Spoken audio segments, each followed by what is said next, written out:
வணக்கம் சொந்தங்களே, நீங்கள் பார்த்துட்டு இருக்கிற இந்த வீடியோ நம்ம எங்கே போய் வளர்த்ததுன்னா நம்ம மதுரை மாவட்டம் தாங்க. மதுரை மாவட்டம் மதுரையில் தான் தெப்பக்குளத்தில் தான் இந்த வீட்டு வேலை நம்மளுக்கு வந்துச்சு. இந்த வீட்டு வேலை நம்மளுக்கு எப்படி வந்துச்சுன்னு பார்த்தீங்கன்னா, மதுரையில் இருக்கக்கூடிய நம்ம கார்த்திக் சார், பொறியாளர் கார்த்திக் சார் தான் இந்த வேலை கொடுத்துருந்தாங்க. சாரோட வீட்டு வேலை நிறைய பார்த்துருக்கோம். அதே போல் இந்த வீட்டு வேலையும் நம்மளுக்கு தான் சொல்லியிருந்தாங்க. இதில் என்ன ஒரு வித்தியாசம்னா, சார் இந்த வீட்டுக்கு வந்து ரெட் காப்பர் போட சொல்லுங்க. நம்ம வீடியோவை பார்த்துருந்தது பரவாயில்ல, நிறைய வீடுகளுக்கு ரெட் காப்பர் போட்டதுனால இந்த வீடு அந்த வீடியோவை பார்த்துட்டு இந்த வீட்டுக்கும் நீங்கள் ரெட் கலர் காப்பர் தான் போடணும் அப்படின்னு சொல்லிட்டாங்க.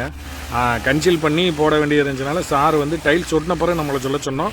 வீட்டுக்கு பின்னாடியே, அதாவது கிச்சனுக்கு பின்னாடியே வரதுனால டைல்ஸ் ஒட்டின பிறகு போட்டிருந்தோம்னா வேலை சீக்கிரமாக முடிஞ்சிரு சார் அப்படின்னா, அதனால் டைல்ஸ் ஒட்டின பிறகு சொன்னாங்க. நாங்கள் போய் சிறப்பாக முடிச்சு கொடுத்துட்டு வந்தாங்க. சார் ரொம்ப சந்தோஷப்பட்டாங்க. இதே போல் உங்கள் வீடுகளுக்கும் காப்பர் பைப்லைன் அமைக்கணும்னா எங்களுக்கு தொடர்பு கொள்ளுங்க. தமிழ்நாட்டில் எந்த ஒரு ஊராக இருந்தாலும் சிறப்பான முறையில், பாதுகாப்பான முறையில் நாங்கள் உங்களுக்கு அமைச்சு தாரங்க. நன்றி.